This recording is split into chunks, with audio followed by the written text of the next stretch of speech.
In this video, we're going to take a look at how to manage your extension requests on your loaned inventory and your due back dates. So just as a recap, here we have up on the screen a transfer that's already pre-built. And I just wanted to review the couple of settings that you need to do in order to loan your inventory and manage them using due back dates and extension requests.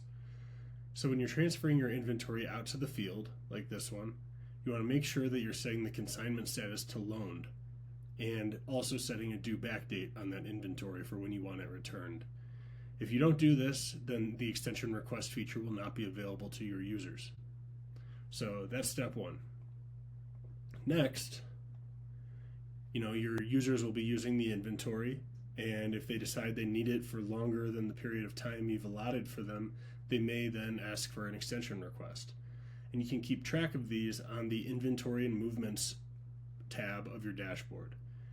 Here we have the Inventory Loan Extension Requests widget, and you can see any of the extension requests that have come in. You can see some of the data I displayed here. And if you click on the ellipse next to it, you'll get the options menu for what you can do with your extension requests. So you'll see the requested date. So this is how long the user is requesting to keep the inventory until. You'll also see their reason for asking for the extension. And then you can opt to either accept their extension, which will update the due back date to the requested date they listed here, or you can provide a reason for decline and click decline.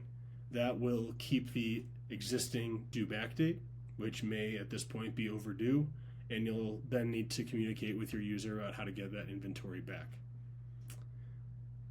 All right, and then you may also want to report on your loaned inventory and see this at a higher level. So in that case, you can head over to the reports page, go to your inventory section, and pull up the loaner containers and trays report.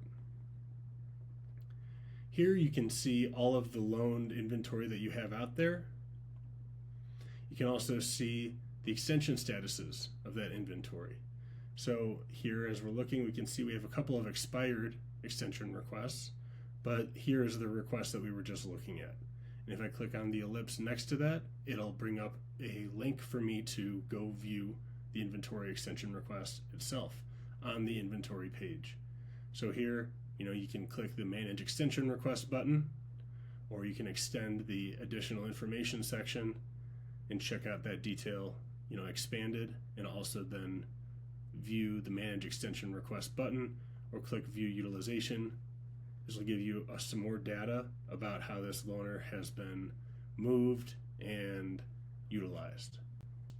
So those are the tools that you can use to manage your loaner inventory in the field and any inventory that needs to be extended past its given due back date.